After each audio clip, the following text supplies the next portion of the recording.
We're back, Charles. It's Light the Fuse once again. How you feeling? Feeling good. Feeling a little tired, but good. But you're about to eat a couple of sandwiches. Yeah, I'm gonna have food after this, so Okay. I'll be good. Yeah, I can make it through this. We can do it. All right. Well, now that that's taken care of, this week we are once again joined by the brilliant team over at Filmograph. I text them every time I see the Hustlers end credits on cable because I think that is just some of the best work they've done and some of the best title work in the last few years. It's so good. And the Janet Jackson song is perfect. It's just... Why didn't we talk to them about Hustlers? I don't know. Probably because I bother them all the time about Hustlers. We talk about a lot of things this week. Some really cool stuff. I did not. We get into. You knew all about Oz Perkins and his work. I was not familiar with Oz Perkins at all. Okay. And I didn't know that he was Anthony Perkins' son and all this stuff. It's really interesting. Yeah, he's a great filmmaker. Have you watched any of his movies yet? No. Okay. Well, I suggest I need you to do that. Yeah. He also played young Norman Bates in one of my... Well, I love all the sequels, but Psycho 4: The Beginning, partially filmed at the Universal Studios Orlando Resort, which is another reason I love it. He played young Norman Bates in that one. So, yeah, interesting, That's cool. Interesting stuff. But, yeah, we talked to them about a wide variety of topics, but chief among them is the fact that they did these awesome subtitles in Mission Impossible Ghost Protocol that we didn't know about the last time we talked to them, right? Yeah. It just, you don't get to see awesome stuff with subtitles, and it's so cool that they did that both in the John Wick series. There's some amazing subtitle work, and then in Ghost Protocol, it's so cool to see animation within some subtitles. Yes. And it's just so cool. It's like you're seeing Ethan Hunt's brain work. Yeah. When you see the Russian subtitles turn into English. Yeah, it's a wonderful moment. It feels like a very Brad Bird moment as well, and we'll get to hear all about what that was like. And I also grill them about working with you, Charles. Yes, you do. It's true. So that's a lot of fun. And they've got some really great projects coming up too. Their website is really neat, and I think they talk about updating it on this episode, which I think they have done. So check them out as well. I think it's filmograph.tv. Yeah, I guess we'll make sure to include that in our show notes as well. But yeah, you can just see the incredible sort of breadth of work they've done and how many different styles, and it's just great. And I love when I could tell that it's their stuff too. It's always really fun. But yeah, and actually, just for context, at some point I just wanted to let everybody know that Amador, who's in this interview, was talking to us from Chicago, so that explains Drew's deep dish pizza reference. Deep dish pizza, yeah, go Sox, right? Yeah, Chicago. Oh, it wouldn't be a Light the Fuse episode without Drew giving us some terrible accent work. What about this one? That's the Chicago way. Is that Sean Connery from Untouchables? Yeah. Good. You put them in the morgue. That's mine. Yeah. Pretty good? That's great. Okay. I love it. Okay, good. There's so much to talk about, though. There's also, as we talked a little bit about last week, there's all these big anniversaries coming up. Mission Impossible 3 has its 15th anniversary, May 5th, and Mission Impossible 1 has its 25th anniversary, which is huge, on May 22nd. As we mentioned last week, AMC Theaters is doing, they're showing Mission Impossible in the theater, and I think I'll go to one of those screenings. That'll be pretty fun. Hopefully I'll have my vaccinations. If not, then I won't go, but I think I'll be done. I'll be vaccinated by then, and I'm excited to hopefully go see a movie in the theater. Maybe Mission Impossible will be my first movie back in the theater in over a year. It might be the first movie you've ever seen. Like, you are going to be reborn, Charles. I know. What better way to be reborn than to go see Brian De Palma's Mission Impossible in the theater? You saw it in the theater the first time. I did, yeah. I saw it 3 times. Okay. Back in the day. Yeah. I think I saw it twice opening weekend, Memorial Day weekend, when I was 13. Yeah, that was a great experience. I think I saw it the second weekend, but I still remember Owen Gleiberman's review title in Entertainment Weekly, which just said, "Accept it." And I thought that was so cool. But we will get into our memories of the first movie closer to the anniversary. Yeah, we're going to do some cool stuff for the anniversary. And get ready for that. We're going to do a live tweet of both Mission Impossible 1 and Mission Impossible 3 around those anniversaries. We will stay tuned to our Twitter, which is at LightTheFuse-Pod, to find out those exact dates, because we might not be announcing it on here in time. So get on there, and we will be doing it there. So yeah, keep track of that. That'll be a lot of fun. And what else we got? Well, let's just say that our Mount Rushmore will have a couple fewer faces, hopefully, in the next couple of months. Let's hope. Yeah, knock on wood if all goes well. Yeah. Until then, we will just keep sending Danny Elfman emails that he refuses to respond to. Yeah. So that's not one of them. But yeah, no, the people that you want to talk to, we also want to talk to, and we're always trying. So yeah, we're keeping up the fight. Wouldn't you say, Charles? Yes, and we will fight until our dying day. I assume I say dying day singular because I guess we're going to die on the same day, you and me. We're going to die on the same day together. Yeah. Probably watching Mission Impossible 23. I hope. That's the goal. But no, we've got a really, really exciting stuff. I'm very energized now. I think we had like kind of a lull. You had another baby. Yeah, there's a real lull. Kind of a lull for me. I come to the computer every week expecting you to be there, and you're not there. Right. It's been a little bit of a break, but now we're back at it. We're back at it, and back at it better than ever. Yeah, and we've got some really exciting stuff lined up. So I'm feeling very energized, and I'm feeling very optimistic about what the show can be, which I think that this John Wick miniseries allowed us a little bit of latitude. So yeah, it's going to be fun to be able to dip into the Wick world every once in a while. So yeah, and speaking of milestones and everything, next week is our 150th episode, and we'll be unveiling our new look courtesy of Filmograph. Yes, it is awesome. It actually incorporates elements from the actual Mission Impossible title treatments. And I think we should definitely have them on the Patreon to talk about it. That'd be cool. So if you aren't a subscriber, go over there, subscribe. It's great. We'll talk more about that after the episode. But before we get into this, I'm just going to give my shout outs, Charles, real quick. That this episode is brought to you by Jeremy Dillon, and that everybody should check out his podcast, My Favorite Album. And Jeremy interviews different musicians, songwriters, actors, or filmmakers about the music they love and how it's influenced them in their work. This episode is also brought to you by John B., as well as Real Estate Interest LLC, commercial real estate advice for growing companies.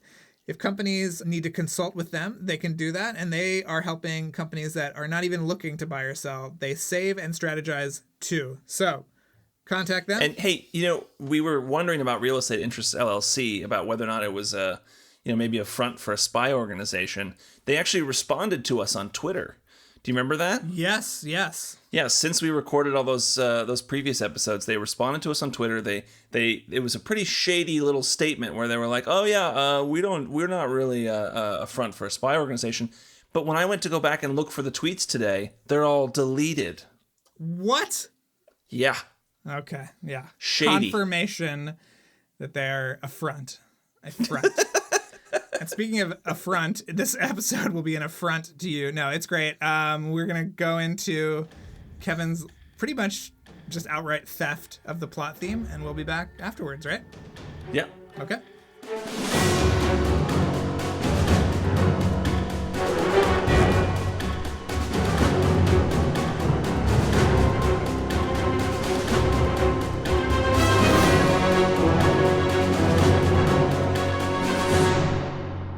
By the way, can I just say that I love your Sideways poster back there because it's one of my favorite movies? Oh, good. Can I ask Seth and Aaron how Charles is as a collaborator on his feature film? How was that? How did that go for you guys? Are we on the record or are we off? Yeah, we're on the record. Yeah. Oh, we're on the record. He was a say delight. it to his face. He's right here. He was a delight. I thought you were going to say he was a disaster No, when you said after you heard that he was on the record. No. That was so ridiculous. It was a pleasure to work with him, and it was amazing. and it was so nice, after our interview on Light the Fuse, for him to come to us and share his film with us. We felt very thankful for that opportunity. Thank you, They're very cool. Thank you, Charles. They're very cool moments. Yeah, I would say that you were the ones doing us such a big favor to work on such a small movie. So are you kidding? Amazing to have you work on that. it. And it did gangbusters on Hulu, man. So pat yourself on the back. It did. I mean, not only did, and by the way, we should just make sure that Amador is kind of in the know, because I feel like we're leaving him. You're good. Do you have Hulu? Do you have Hulu, sir? I've heard of it. Because Charles made a movie. Amador, do you know Charles that made a do second you know that movie. you're Excuse me. He had Night Owls before. Night Owl or Night Owls? Night Owls. Yeah. Yeah, Nice. see? Come on. That's on Amazon Prime. Where you been? All right. Yeah. All right. Wow. I got to get That's on like there. my promoter. This is I know, great. right? This is all you need Yeah, right there. but on Hulu, it's called A Nasty Piece of Work, and sure is. you know, Filmograph did the titles. It was we had a very small budget to work with, and you guys were so brilliant in your ways of what we did was working so- around it and making it work. I mean, you pitched us the whole idea of how to make the title sequence work on a budget, and it was just fucking awesome. Well, I mean, I It's think great. that is one thing we have to talk about. I mean, like when there's a small budget, we don't want to say no. Like Aaron and I always try to want to find a way for any budget to have a creative solution that will still yield, a really powerful product as well as like we're not going to go out of business. So that was a success. also are you afraid of Jason Blum sending his goons to you if you turn down something? I'll let Aaron. The boy a given. isn't Aaron gonna can pay you answer a that. I don't think visit. anyone comes with a Yeah. baseball bat or anything. I mean, it's a long-standing. It's a long storied relationship. Yes. pretty much, but I don't. It's not like I'm better friends with you guys than I am with him. That's for sure. and that's not a. That's you not a guys didn't negative do thing. any of the other Into the Dark episodes, right? We didn't. We were approached about the. There was like The opener. Yeah, exactly. There was like what was that? The big opening. There's like an opening logo that kind of combines the Blumhouse logo into an Into the Dark. We were title card. approached about that, and then I think someone that they have another company that they have a relationship with that decided to do it. I don't want to denigrate anything. It just wasn't my vibe personally, that part. But that's okay. Right. I like what we did for you because I do think we collaborated beautifully. I thought it was like the smartest way to make the best looking thing because, and I know some of it we use some stock and stuff, but honestly, Amador, you should check out the movie because it's super clever. Yeah, man. I'll definitely It's Well, I super, mean, like I super think clever. also when you are with a smaller project, Aaron and I try to tend to probably put most of our effort into the title card itself, right? So that gets the most love, and then there's probably like some static. They're not just going to be typeset cards, but they're going to be beautifully designed static cards, which ends up being for a simpler and more effective delivery. Wait, can we get a high res section of that part of the movie where the title card is? Wait, can I ask why Nasty Piece of Work is not on your website? Oh, That's why I said I need it. That's what I just said. That's why I said I need the R1. He is doing a big website. I just said he's that. doing a big website weekend this weekend. Aren't you? What are you adding? Aaron? What are we adding? Well, I've got Oh, not actually, in- that's a That's a good to segue. Amador's work. Yeah, Amador helped us on this Amador one. worked with us. Yep. Amador worked with us on The Stand for CBS. Oh, cool. So we have like all CG sequences for that. Wow. I haven't watched it yet, but I heard today that Ezra Miller masturbates over a bomb that he made. So looking forward to that. Missed that one in Looking forward to dailies. that. Missed that one in dailies. No, that's right. Your work is actually behind that. Yeah. Well, there is something So unique someone about has that. to watch that first. All 9 episodes actually feature a different title sequence, so no title sequence in the episodes are the same.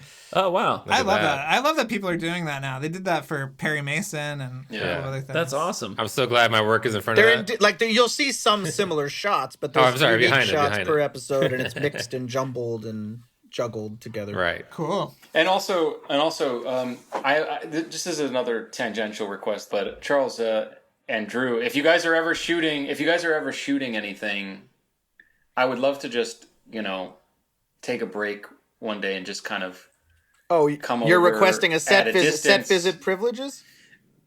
yeah, I'd like to just come Charles over has at some, Charles has some good projects. I know he does. even if it's He's been teasing us. even if it's safely at a distance, I would love to watch.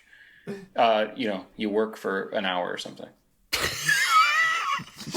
Sure. I'm being serious. Charles, Like, No, are you I'd love are you that. greenlit on all your projects? What's going on, Charles? Come on. No, waiting. I've got a couple. that are we'll see. Hopefully this year it can Good happen. stuff. I mean, dude, you're more than deserving at this point because I feel like, you clearly can. I don't know. What do they say in the business? Like, you can do all these things. You can direct, write. What are all the things? He's a Renaissance man. Yeah, maybe a triple threat. You could do Jack of all multiple trades, things. master of none. Whereas me personally, I just need someone to give me like a good short that's a horror short to direct because I can't write. I have all these ideas, but I just need a good It's a triple short, threat. and then I'll just direct that the best that I can, make it as scary as I can, and then we'll see what happens. Because I love horror, as you know, Charles. That's cool. So wait, so Aaron, so do you want to direct then? Is that like an ultimate goal for you? No, it is. No, it is, and that's why I like to pick up knowledge. I really mean this. I thought you did an amazing job with that film, and I can't imagine what the constraints were. And so I just think it's like such a good. I'm sure that they. No, actually, Charles, I you want to can't. speak about the constraints? It was a tough shoot. It really was, but it was great. I finally saw your underwater titles after getting into my screening 10 minutes late. So yeah, a great title card there. Love that. Dude, thank you. What's this? Is it a movie called Underwater? Oh yes. Charles, get with the fucking program. Of course there's a movie That called Underwater. that was a great project. Will Eubank, man. He's the best. Yeah. He's the best. Yeah, he was at the screening. It was very energetic. We loved him since we saw The Signal a long time ago, and then we actually did That's right.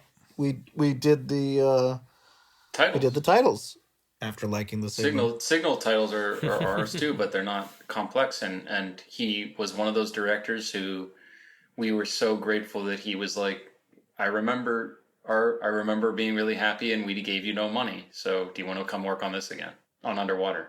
And it was awesome. It's a dividend reinvestment plan. Also Gretel and Hansel. Obviously, I'm not even aware of what Underwater is. Oh, dude. But speaking of Underwater, You'll love it. I know we emailed you about this when it came out. I don't think we've talked about it on the air with you, but Crawl was one of my favorite movies that Crawl. year, and you guys did awesome titles in Thank that you. fucking movie. Dude, thank you so much. Amador. That's another one you got to see, man.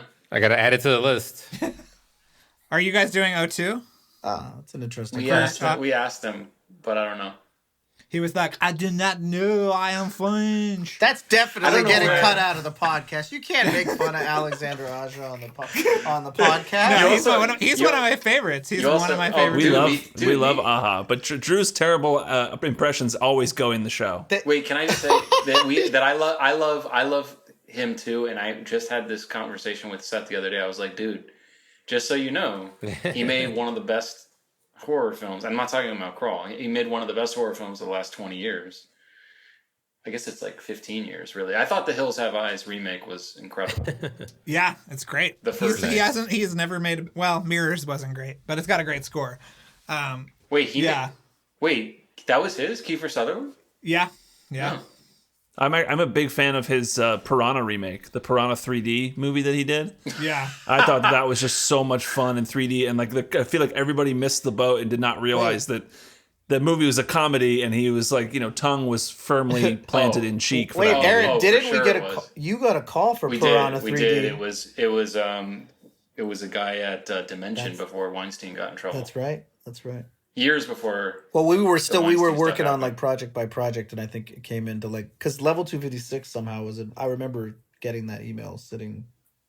I do too. I remember that. Gretel and Hansel was great too. By the way, guys. First of all, great movie. Second of all, It is a great cool movie. titles. Thank you. Yeah.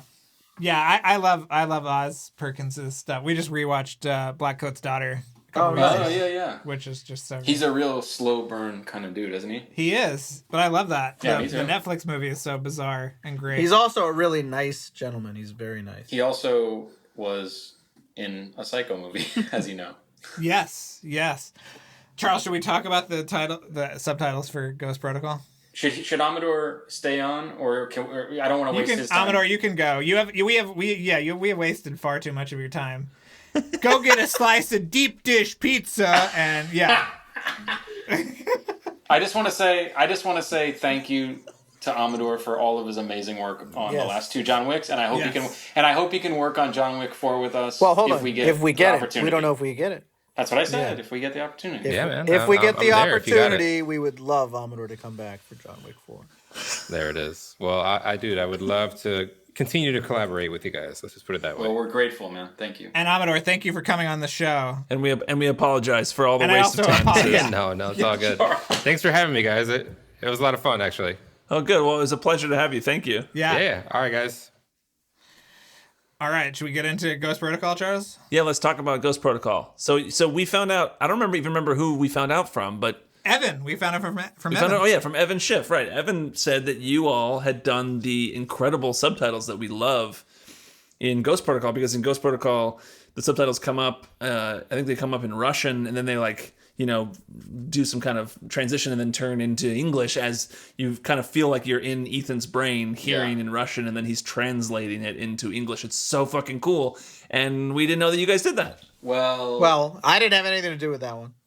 Well, what's really interesting though, Seth, were you at because this does relate. Were you at Prologue for the Ghost Protocol titles or no? No. I had been long gone. I was at level 256. You kept going back and forth. I just didn't know if you were I there did at go all. back and forth, but not during Ghost Protocol. So for Kyle, I know you guys. Did you guys connect with Kyle Cooper? He's been pushing us off for, I think, over a year now. But we're going to land him at some point. I think he told us that he was just very busy, and so we is very gotta check busy. back in with him. I'm not sure when the last time we touched base with him. But you guys have put together such a crazy library though, man. And he, to be totally honest with you, everyone that's come after the first one has been looking at it. Like building off of Kyle Cooper's work from the first movie? Well, I think you have to look at it. So, Aaron, did you work on this? Did you work on the actual title sequence for 4? I didn't. I was. Seth and I were at the company years prior. Okay, the company that did those, Kyle's company, Prologue. We were there years before that. But I worked on a Mission Impossible 3 trailer that never saw the light of day. But no, there is a fun little connective tissue though. Nate, yep, edited Ghost Protocol, right? that's correct. Nate Park is our very dear friend whose birthday was this week and we celebrated over Zoom. Nate edited the titles for Rogue Nation and then Fallout. Oh, wow. Okay. And he worked with Eddie Hamilton on X-Men First Wait, Class. Seth, did he edit more than 3? Let me tell you what Nate's helped with. Nate helped with the trailer that never saw the light of day for Mission Impossible 3 that we did at Prologue. It's a good trailer, And it's a good trailer. Wait, what's that trailer? Oh my god, it's a good trailer, guys. There's also like a crazy outtake that I keep on my phone of Tom Cruise asking for his watch. Show us now. I can't on record. Wait, what's this MI3 trailer? It's actually really cool. I've got that disc right here. Hold on. I think that disc is right here. No, slow down. Hold slow on. down, Wait a dude. second. I gotta. Just tell us, what was in it? What was this MI3 trailer? What was so special about it? No, it was just. It was good. It was exciting because it was coming back. It's just good. It was good. That's helpful. It wasn't directed by John Woo, I guess. That's helpful for all your podcast listeners. It was good. We just ended up not getting the job, but we were on the. I think back then or even now, they hire many trailer companies and they pay them all to make trailers. Oh, okay. Oh, so it just And then it just didn't- You, it didn't you made see the light of day. Okay, I didn't follow that. Sorry. Well, anyway, the really quick thing. I'm glad that Evan was the one that told you about the subtitle, the Russian Yeah. to English subtitle. I'm just gonna make it really tidy for you. I'll just tell you what happened. This is before we I guess how many years before Rogue Nation was that? 4 years? Yeah. A friend of ours, who you may recall, and if you'd ever want to talk to him, be happy to introduce you. He was one of the executives at Bad Robot, Ben Rosenblatt. Do you guys know him? No, we haven't talked to him. Yeah, he should be on your list for sure. He should be. He Yeah. should, because he was involved in getting us in on Rogue Nation for the pitch, for the titles. And then we got that, and he was an executive for many years with JJ. And he's now an independent producer. And he does a lot of different movies. A lot of different stuff on his own now. And we branded his new company as well, American Meme. Yeah. American Meme is the name of his new company. But anyway, he's a good guy. And he was at Bad Robot. And at the time, with the Ghost Protocol, he called me and asked me if I wanted to work on Mission. And I didn't know in what context. I was excited. But I also knew Evan Schiff. And it was just from a group of friends that I had known the first time I lived in LA years ago. And then I got, and all I knew was that they were going to put me on the phone at some random time in the edit room, and they were going to press the speaker, and that maybe Brad would be there, Brad Bird. And so I was waiting by my phone, and finally the call came in. They're like, yeah, we're going to put you into the edit room, whatever. And Brad will tell you what he's thinking. And then they put me on. Evan was there taking notes or something, because at the time, Evan Schiff, I think he was an assistant editor or I don't know exactly what his role was, at the time, but I know he was excited to be on Mission, just as excited as I was. And Brad said, "Hey, he's coming. He's coming too. Tom Cruise is coming too in this scene. Like, we want to express that idea, in some way that shows like the Russian to English translation." Honestly, and this is where it's going to get a little bit like silly. I probably did like 10 different motion tests, some of which I was actually really excited about. And I could probably try to find them, later on if you guys ever cared. But I mean, the fact that you're even asking about subtitles is like amazing to me. I'll say I saw all 10, and the shipping version is a good version, but there was a version that I liked better. I just don't know which one it was. There were a couple versions where I was like, oh man, if they chose this, like this would actually be kind of interesting. And for someone, a young designer trying to like get his foot in the door on like my own work outside of working for other studios, I was like excited about that. But ultimately they chose something that Evan also didn't like as much as some other things that I had shown. But it was like it still did its job of like there being a translation, and it was so quick again that just like I was talking about John Wick, in the blink of an eye, it's gone. What was the version that you liked more? In order to tell you that, I have to see the one that was actually in the movie again. Okay, let me see if I can find it. I don't remember exactly what was in the movie anymore. I honestly don't. I'm not trying to be funny. I think what it was, if I remember correctly, the one that I liked was actually taking Cyrillic characters and cutting them up into small pieces, and then some of those pieces remained and turned into English. They would like reform or something? But not all of them. Like some of them would stay and turn into English letters. That was it. And to me, by the way, this is like very graphic design nerdy, but like to me, that was like actually more conceptually strong because it was actually retaining pieces from the original Russian. Okay, yeah. Oh, this is it? Wow. You have it there. Okay, wait. Well, yours were originally white. I can say that. Yeah. Right? Maybe, I don't know. But in retrospect, when I look at that, I understand why Brad chose that, because it's not like distracting. Right. Well, here's the disconnect for Charles and Oh, myself. well, hold on. Wait a second. The thing that Charles just played might be the subtitle. Is that from iTunes or something like that? Because I had this problem where... No. What do you mean? That was animated. That was animated. It was on Vudu, but I think that's the titles. I mean, that's they did the morphing. I remember them being white. Really? Yeah. Well, that was animating. And I even emailed... I remember talking to Susan about this, Aaron. Like, the subtitles are different on platforms than they were when they were theatrically made. Oh, that's interesting. And then I had to try to track down the one that was in the... It's a weird thing to recolor if they did, but yeah. I don't know. Drew, what were you going to say? This is the disconnect. Bird has told us that he didn't really give a shit about the location cards. Yeah. And the font is absolutely terrible on those location cards. But your subtitles, he clearly cared about and does something cool. And it's just an endless source of frustration that the location cards suck so bad when things like this subtitle He said that? business. He said that he I said wish it was that I like had an done those. He said it was an oversight that he didn't worry about the location cards and has been getting shit about it for the last 10 years. Well, I mean, that's also interesting very interesting to because me. McHugh takes very careful consideration on the locator cards in Rogue Nation and Fallout, and those have had many variations before the shipping version. Did you do the ones in Fallout? Yes. Yeah, we So you did the map and everything? No, everything but the map. Oh, everything but the that, map. No. That one was crazy. Yeah. That's interesting to hear him say that. I like that he was sort of relatively into that. You know, it was just like a one-off thing. Like I didn't get paid very much, but I was like, oh, cool. Like at least I'm doing something for the movie. I didn't care. Yeah. I was like, oh, that's cool. But I was just like a young designer, and that's it. And it's very cool. You guys are so detail-oriented. It's insane. I don't even know what to say about it. Like, you guys have touched so many... honestly, is there anything... I have a good question for you. Is there anything you haven't touched from the Mission movies that you, like, want to still interview someone about? Because it's... Catering. Besides Kyle. Hold on, they Catering. want Kyle Cooper, obviously. Besides Kyle, I mean.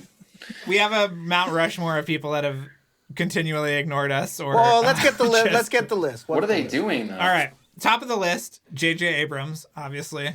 Colleen Atwood is huge. We have not talked to her. Hans Zimmer. Danny Elfman.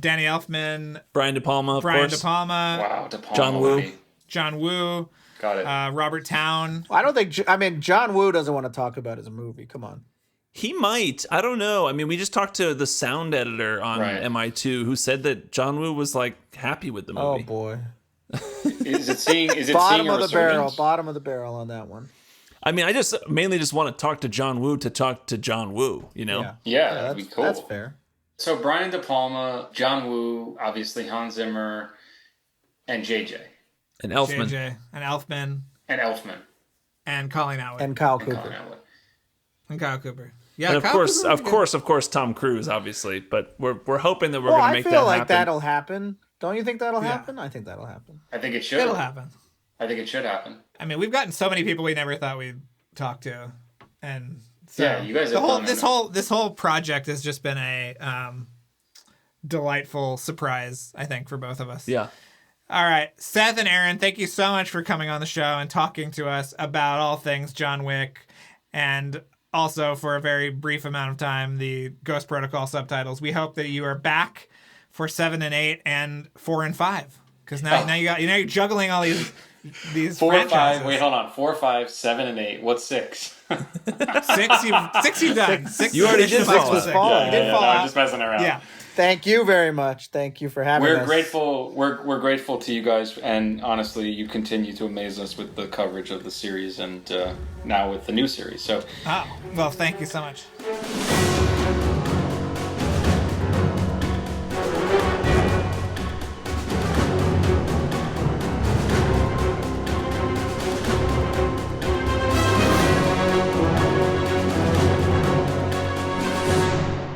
We're back, Charles. We're back. How do you think that went? That was great. All things considered, I feel like we kept it on the rails for the most part. Do you think they'll work with you again professionally?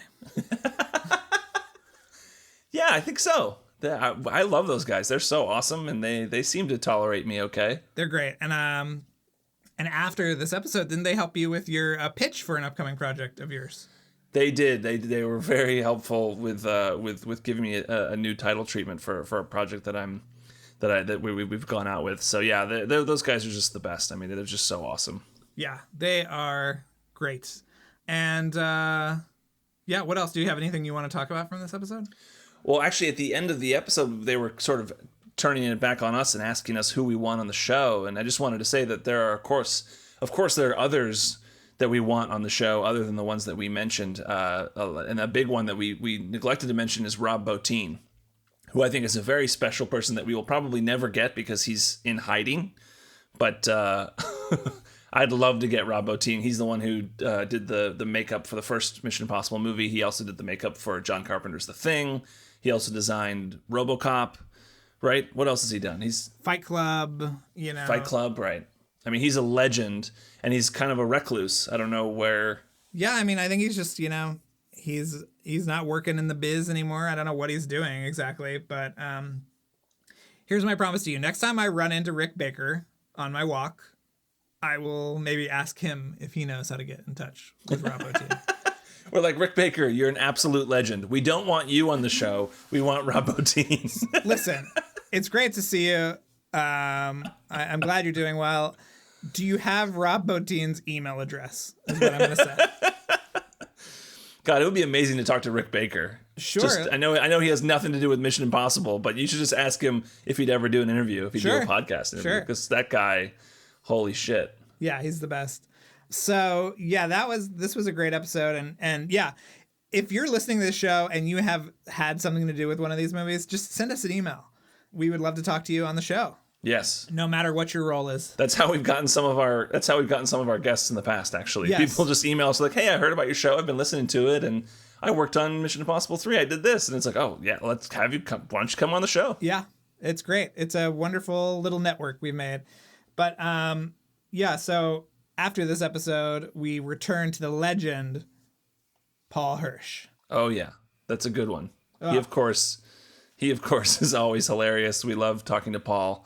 So that will be for our 150th. We got big plans for this year. Big plans. We don't want to say too much yet, but They will be very exciting. And if you want to be on the sort of ground level for everything that we're doing, and you got a couple extra bucks, Charles, where are you going to send people?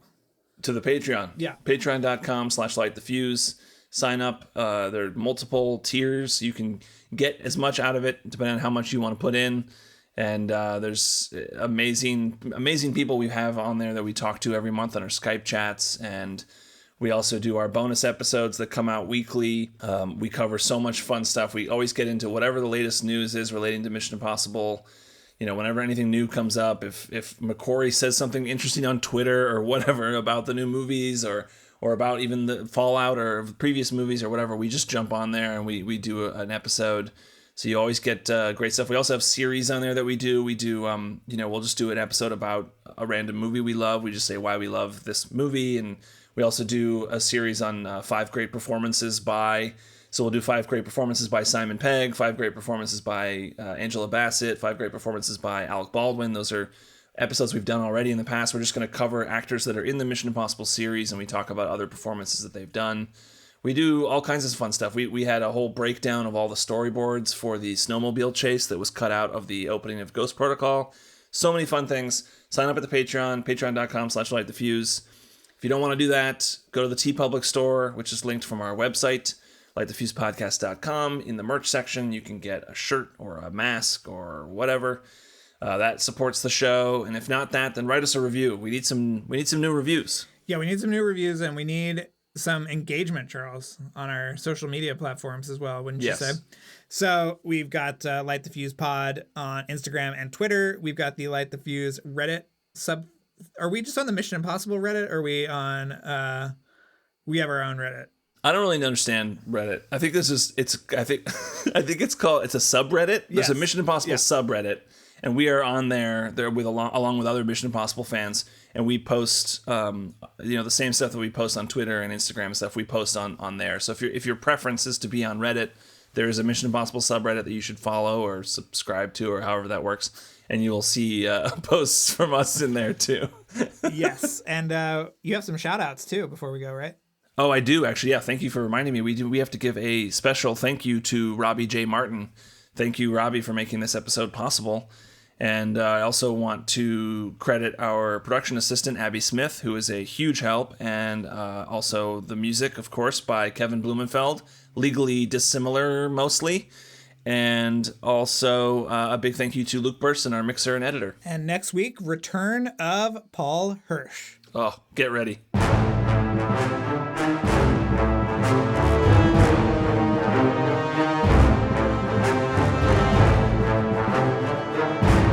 Thanks again for listening, everyone. Before we go, another mission, should you choose to accept it, please rate, review, and subscribe wherever you listen to podcasts.